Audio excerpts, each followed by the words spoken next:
క్రింది వానిలో ఏది భారత పౌరసత్వం పొందటానికి ప్రాతిపదిక కాదు?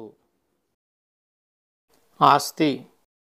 భారత పౌరసత్వంను పొందే పద్ధతులు సిటిజన్షిప్ యాక్ట్ 1955 పౌరసత్వ చట్టం ప్రకారం 5. అవి: 1. బై బర్త్ పుట్టుక ద్వారా, 2. బై డిసెంట్ వారసత్వం ద్వారా, 3. బై రిజిస్ట్రేషన్ నమోదు ద్వారా, 4. బై న్యాచురలైజేషన్ సహజీకృతం ద్వారా, 5. బై ఇన్కార్పొరేషన్ ఆఫ్ టెరిటరీ భూభాగంను కలుపుకోవడం ద్వారా. అందరికీ ఒకే విధంగా వర్తించే పౌర సంహిత అంటే అన్ని మతవర్గాలకు ఏకరూపంగా వర్తించే కుటుంబ న్యాయం. భారతీయ ప్రవాస్ దివస్ను ఏ రోజున జరుపుకుంటారు? ఆన్సర్: జనవరి 9.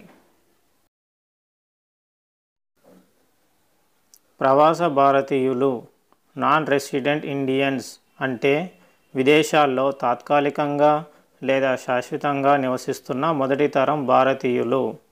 ఈ పదాన్ని ఆర్థిక భావంతో వాడతారు.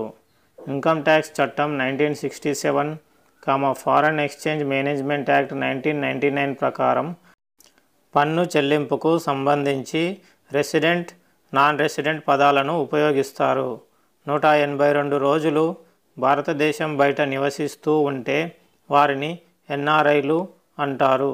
వీరికి భారతదేశ పాస్పోర్ట్ ఉంటుంది. భారతదేశం రావడానికి వీరికి వీసా అవసరం లేదు. ఓటు హక్కు ఉంటుంది. పౌరులకు అంటే భారతదేశ పౌరులకు మాత్రమే వర్తించే హక్కులు ఏవి? ఆన్సర్: వాక్ స్వాతంత్రం, సంచార స్వేచ్ఛ, సాంస్కృతిక స్వేచ్ఛ. భారతీయ పౌరులకు మాత్రమే వర్తించే ప్రత్యేక అధికరణలు. ప్రకరణ 15 ప్రకారం పౌరులను జాతి, మత, కుల, లింగ, పుట్టుక ప్రాతిపదికలపై వివక్ష చూపరాదు. ప్రకరణ 16 ప్రకారం ప్రభుత్వ ఉద్యోగాలకు భారత పౌరులు మాత్రమే అర్హులు.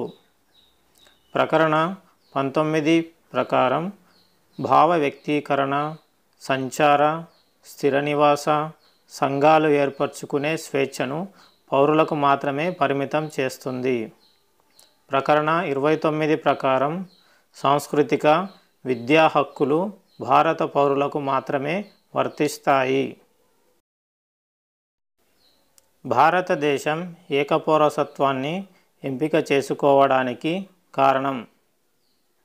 ఆన్సర్: దేశ ఐక్యత, సమగ్రత, విస్తృత అవకాశాలు మరియు ఏక రాజ్యాంగం. విదేశీయులకు కూడా వర్తించే హక్కులు ఏవి? ఆన్సర్: చట్టం ముందు అందరూ సమానులే, జీవించే హక్కు, మత స్వేచ్ఛా హక్కు. కొన్ని హక్కులను భారత పౌరులతో సమానంగా విదేశీయులకు కూడా మన రాజ్యాంగం కల్పించింది. అవి: చట్టం ముందు అందరూ సమానులే ప్రకరణ 14, అక్రమ శిక్షలకు వ్యతిరేకంగా రక్షణ ప్రకరణ 20, జీవించే హక్కు ప్రకరణ 21, విద్యా హక్కు ప్రకరణ 21A, అక్రమ అరెస్టులకు రక్షణ ప్రకరణ 22, పీడనాన్ని నిరోధించే హక్కు ప్రకరణ 23, బాల కార్మిక వ్యవస్థ రద్దు ప్రకరణ 24, మత స్వేచ్ఛ ప్రకరణ 25, మత ప్రాతిపదిక పైన పన్ను విధింపుపై ఆంక్షలు ప్రకరణ 27, ప్రత్యేక మత బోధన చేయరాదు ప్రకరణ 28. పౌరసత్వం అనే భావనను ఎక్కడ నుంచి గ్రహించారు? Answer: Britain. మన దేశం ఏకపౌరసత్వ భావనను బ్రిటన్ మరియు కెనడా నుంచి గ్రహించింది. భారతదేశంలో ఏకపౌరసత్వం అమలులో ఉన్నది. అనగా భారత యూనియన్కి మాత్రమే పౌరులు విధేయత చూపాలి, రాష్ట్ర ప్రభుత్వాలకి కాదు. పౌరసత్వం అనే అంశం కేంద్ర జాబితాలో కలదు. పౌరసత్వ అంశాలపై చట్టాలు చేసే అధికారం ఎవరికి ఉంటుంది? Answer: parliament. ప్రకరణ 79 ప్రకారం పార్లమెంటు అనగా రాష్ట్రపతి, లోక్సభ మరియు రాజ్యసభ ఈ క్రింది ఏ ప్రకరణలు భారత పౌరసత్వానికి సంబంధించినవి? ఆన్సర్ ప్రకరణ 5 నుండి 11. ఈ క్రింది ఏ సంవత్సరం లేదా సంవత్సరాలలో భారత పౌరసత్వ చట్టాన్ని సవరించారు? ఆన్సర్ 1986, 2005, 1992.